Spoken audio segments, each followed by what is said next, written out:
I want to talk about him and his secret apartment. So we had a heated disagreement one time. He was out of town for work. And, you know, I didn't like how he was speaking to me. I was really fed up with it by this point. So I changed the locks. I changed the locks on the apartment. And you know there are ramifications for doing that. I do understand that. I do understand that. Before he got home, however, I had a change of heart. So he never not had access to the apartment. I let him come in, and I gave him, you know, I gave him the key probably the next day. Were you not able to get into your home? I wasn't. I was working in Dallas, Texas for about 2 weeks. Yes, sir. We got into an argument the night before I was coming home. I came home on a Thursday night, right?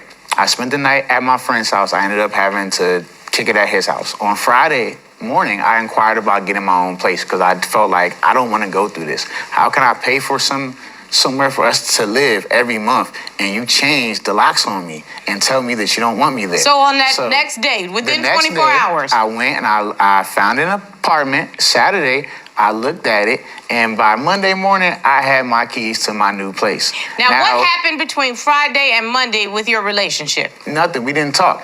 Really? Now, a couple days later...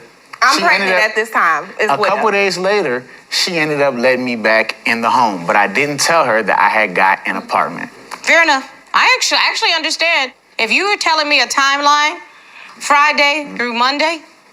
Exactly. And basically, it took me 3 days to get the place. I got it, and that was my security blanket. Did you share that with her? Yes, I did. This is actually the video that I sent her showing her, like, hey, you think that I'm disappearing or I'm, like, missing? I have another, apartment. No one stays here. It's just a place for me to come and have peace. That's all it was. Mrs. Poole, is that the video that you received?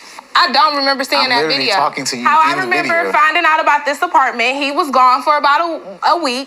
And when he finally contacted me back, because I'm blowing up his phone, I'm pregnant, I'm trying to see where my husband is. But Mrs. Poole, you told him to get out. I did not tell him to get out. I changed the locks. That's telling him to get out. By the time he got home, we was good. Like, we was good. No, maybe you were good. He wasn't good.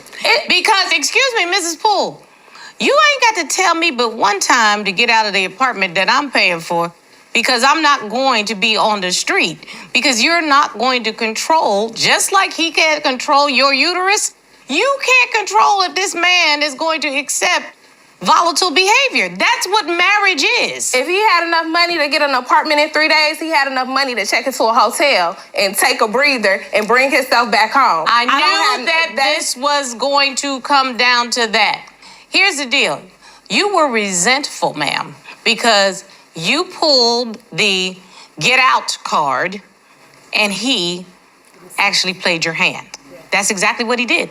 He went and got out. And he said, okay, what you're not going to do is be in control of my destiny. That's what he said. Regardless of whether or not you like it, he actually called your bluff. Okay. Okay? Yes, but Your Honor. Here's the deal.